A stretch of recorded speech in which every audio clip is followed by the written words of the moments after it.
The next speaker is Roy Kleukers. I want to announce you properly. Wait.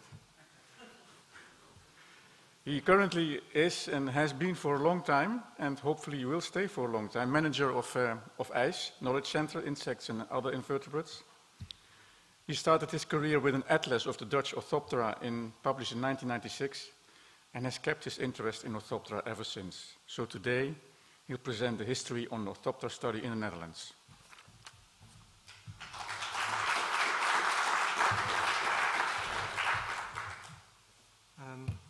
Hoe werkt het, de klikker? Ja, dit heb ik niet nodig. Here you have a pointer. Ah, the pointer. I don't need the pointer. Okay. I just need this one.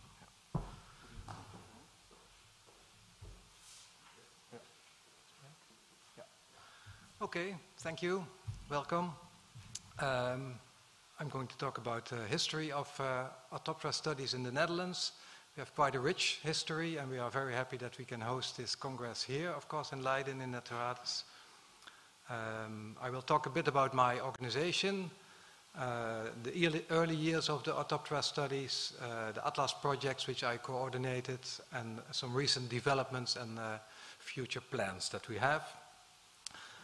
The goal of my organization as Knowledge Center Insects is to advance the knowledge on distribution, ecology and protection of invertebrates in the Netherlands. We are an NGO in Holland, and we have 62 study groups which study different insect and invertebrate groups. We have an office with 13 people housed here at Naturalis. And we make databases of all the different groups and publish the results. And last years we are more and more involved in protection of insects. The fieldwork is done by volunteer recorders, and because we are covering all the invertebrates, you need a lot of different techniques to record all these species. And with that work we get an idea about the current distribution of the species. For the historic distribution, we are dependent on the publications and especially the collections. Like here in Naturalis, you have seen probably the silver tower next to the building without the windows. That's packed with collections, with especially insects and also Orthoptera, of course. This is from a recent publication where this all comes together. We collect all the data, recent and historic, put them in distribution maps and show in that way what is the status of the species in the Netherlands. This is a group of snail-killing flies. They're called Sciomyzidae. That's our latest publication. And we publish books and magazines about invertebrates in the Netherlands. Then about the grasshoppers. It starts with the first published record, as far as we know, by Goedaert in 1662, of a mole cricket, a nice picture with the nest, the eggs. Then the first critical list was published by C. Willemse, Cornelis Willemse, in 1970. He also was active until the Second World War. This brings us to the family Willemse, which is quite a remarkable story in the Netherlands. There's 3 generations of Willemses active in Orthoptera studies, covering more than a century. Cornelis was the first one, he's the grandfather. He was active in the Netherlands and Southeast Asia. Most of you probably know Ver Willemse, he's the son of Cornelis. He was active mostly in Greece. He's published nice books, they're also on the tables outside where you can take a look. Both Cornelis and Ver were very serious scientists and well-respected members of their local communities. Now we have to deal with this. You all know Luc. These activities led to 2 important publications in the Netherlands. The book of Duim and Kruseman in the 80s and Leo Beukeboom, who published The Key. And those were very important for the stimulants of the Orthoptera studies in the Netherlands. And this led to the first Atlas project in 1990, which I have coordinated for 5 years. And we had to do a lot of work. We had to digitize the collections, we had to educate the recorders, we had to make databases, and I had a full-time job on that, and we published the Atlas in 1997. It was a very nice project, but it was very time-consuming. And later, in 2008, we thought we'd do it again and see what the differences are.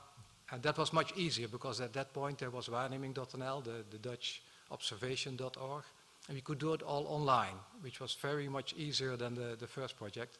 And we also had digitized the collection already, so that we didn't have to do that again.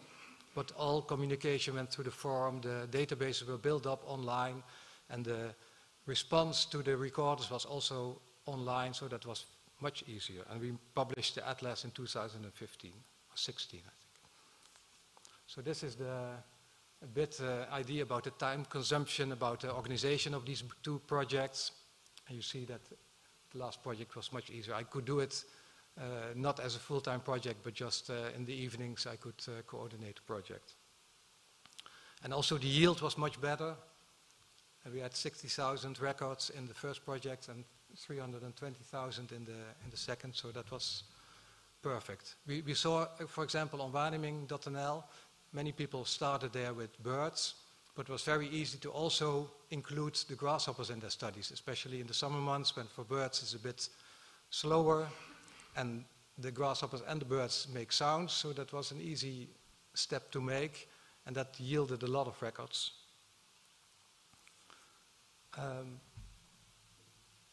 Because we had these 2 projects from 1990 to about 2020, we were able to document the changes which were taking place in that period. Because in 1990 when I started, I thought, well, the fauna of the Netherlands is fixed. We just look at it one time and then we know it. But it was immediately clear in the first years that there were species expanding, species were declining. There was a lot going on, and we could really document that very well with the Atlas projects. See if this works. Especially after 2000, there was a huge expansion of Orthoptera falcata in the Netherlands, and now it's almost present in the whole of the country. Even on the Wadden Islands, it's present. It's really spectacular example of expansion. It's also shown in other countries, of course, but we were really able to document it well with all these records we had. After the Atlas projects, we wanted to keep the interest alive in grasshoppers for the recorders, where many people were active with grasshoppers. And in an Atlas project, it's clear what you have to do and what the purpose is, but after that you have to keep reminding people to keep putting their records online. We've made some educational material for people who started out with grasshoppers. Nice photos of Paul van Hoof, where we could make a poster and a brochure, for example, which was really nice. We made a digital multi-entry key. We did that for a lot of groups in the Netherlands, which are quite well used, but also for grasshoppers. And the nice part of a digital multi-entry key is that you don't have to start with one character and then go like in a normal key and then have a fixed path which you have to follow. You just say, well, I saw that the wings were short, I start with that character, and then the amount of species which you are left with is smaller, and then you go to another character, and that's really a very nice way of keying out species. Image recognition was really important also for the grasshopper, for all insects. It was included in waarneming.nl.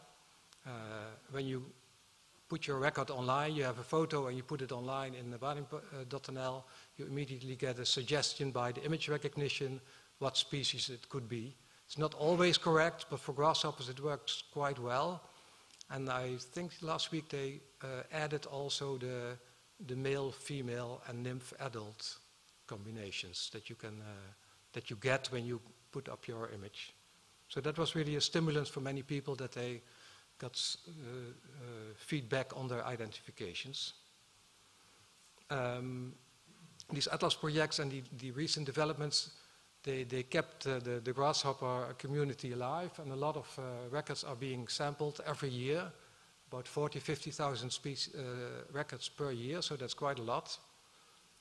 And that leads me to the last innovation is occupancy modeling. Since a few years we have this statistical technique which we can use to make trends for grasshoppers. We have a good network ecological monitoring where many people walk fixed routes in the Netherlands for birds and for Odonata and other groups, but not for grasshoppers. That's the normal way to produce trends, but this occupancy modeling gives you the way to produce trends based on random records like we sampled today.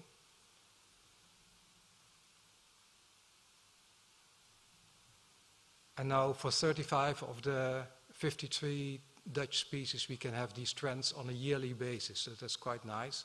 Of course, the more interesting species and the more rare species, that you cannot do that because you don't have enough records, but we are thinking about putting them in the network ecological monitoring, which is a very much smaller project, of course. So we can have maybe the occupancy modeling for the general species, and for the rare species we can do the normal monitoring. At first I was a bit skeptical. I thought, well, the statistics, can we really make reliable trends? But when we saw these first graphs, it was quite convincing, like the Vippiger diurnus, which is really in decline, that we know, and it shows in the graph. Chrysogran dispar is clearly expanding in the Netherlands and doing better. It's also quite convincing, I would say. We also found a few surprising results, like Tetrix undulata and Myrmedotetrix maculatus, which seem to be in a sort of a decline in the last year, so that are species which we have to look out for and see if they are not becoming red list species. Well, to end with the future, we're going to continue to support the recorders, of course, improve their image recognition, especially by putting more photos up, which gives a better reference database. Boudewijn will tell something tomorrow about the better availability of the songs through Xenocanto, and the protection of endangered species of Orthoptera in the Netherlands we will contribute to. So that's it. Thank you for your attention.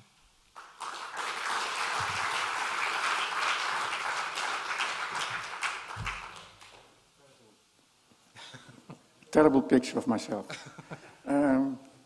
Any questions from the floor?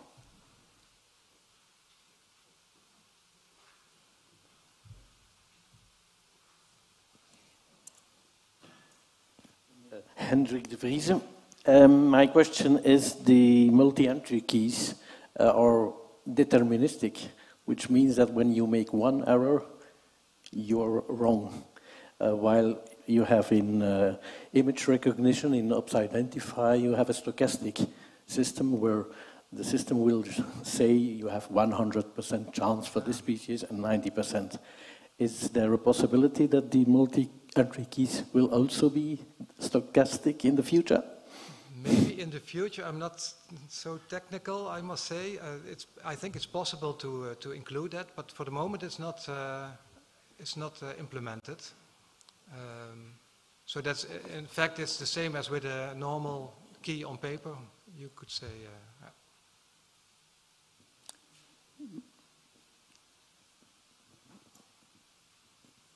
There's one question from the online group. It's Klaus Riede. He says, very impressive. Are your methods and tools used in environmental impact assessments? Not that I know of. Maybe I don't understand the question correctly, but... Ah, yes. Well, in Holland, the grasshoppers are not included in the nature policy. So there are many other groups, but not the grasshoppers. They're not protected in any way. Okay, one last question.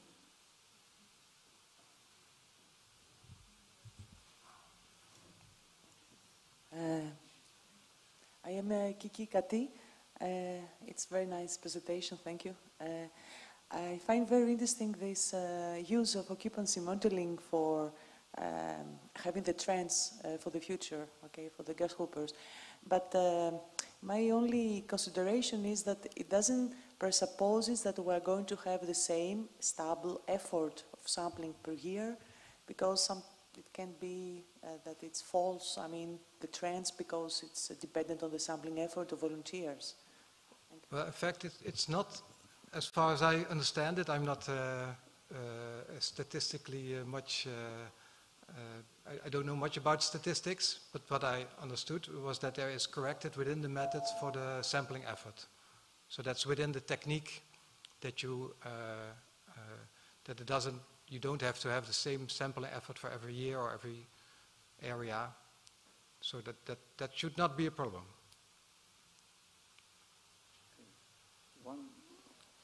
One last question, a very short question.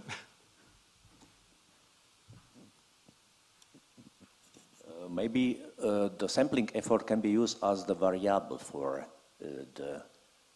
the trend of abundance. I'm not sure. The trends are made by the statistical institutes here in Holland, and I'm not really involved in that. I just look at the outcome, I must say.